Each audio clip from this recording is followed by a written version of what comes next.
স্বামী স্ত্রী উভয়ের লজ্জাস্থান উত্তেজনাবশত মুখ লাগাতে পারবে কিনা, এ বিষয়ে অনেকে জানার আগ্রহ। এ বিষয়ে বলতে চাই, কিছু আলোচনা করতে চাই। আল্লাহ তাআলা কোরআনের মধ্যে বলেছেন, নিসাউকুম হারথুন লাকুম ফাতু হারসাকুম আন্না শি'তুম। আল্লাহ তাআলা কোরআনে বলেছেন, তোমাদের স্ত্রী তোমাদের জন্য ক্ষেত স্বরূপ। আমরা জমিনের মধ্যে যেভাবে ফসল করি, আপনিও আপনার স্ত্রীর উপর ওইভাবে ফসল করতে পারবেন।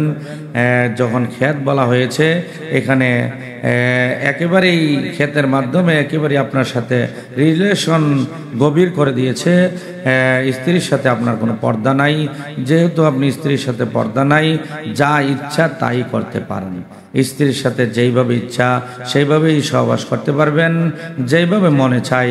তবে স্ত্রীকে কষ্ট দেওয়া নয়, স্ত্রীর সম্মতিক্রমে স্ত্রী রাজি আছে, রাজির মাধ্যমে তাকে যেইভাবে খুশি সেইভাবে করতে পারবেন। অনেকে আছে জোর জুলুম করে হায়েজ অবস্থায়, নেফাজ অবস্থায়, এগুলা মানে না। এগুলা অনেক সময় রাস্তা আছে দুইটা, একটা পেছনের রাস্তা দিয়েও করে, এটা স্ত্রীর সম্মতি দেয় না। পেছনের রাস্তা দিয়ে খুব কষ্ট হয় এবং হারাম। এই জন্য পেছনের রাস্তা দিয়ে করা যাবে না। সামনের রাস্তা দিয়ে আপনি যে কোনো প্রকারে দাঁড়িয়ে বইয়ে সব দিকে করতে পারবেন।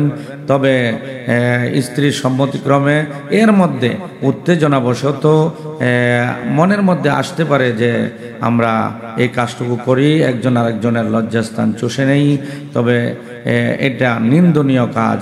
কারণ আল্লাহ তাআলা আপনাকে আমাকে মায়ের পেটের ভিতরে যখন রেখেছেন, তখন আল্লাহ মায়ের নাভির সাথে আপনার নাভির সংযোগ করে দিয়েছেন খাদ্য গ্রহণ করার জন্যে, খাদ্য ব্যবস্থা গ্রহণ করার জন্যে। আল্লাহ ইচ্ছা করলে মুখ দিয়েও খাওয়াইতে পারতেন, কিন্তু কেন করেন নাই? মুখ পবিত্র, এই মুখ দিয়ে আল্লাহর নাম নেওয়া হবে, আল্লাহর জিকির আজকার করা হবে, কোরআন তেলাওয়াত করা হবে। এই জন্য মুখ দিয়ে আল্লাহ তাআলা খাবারটা ব্যবস্থা করেন নাই।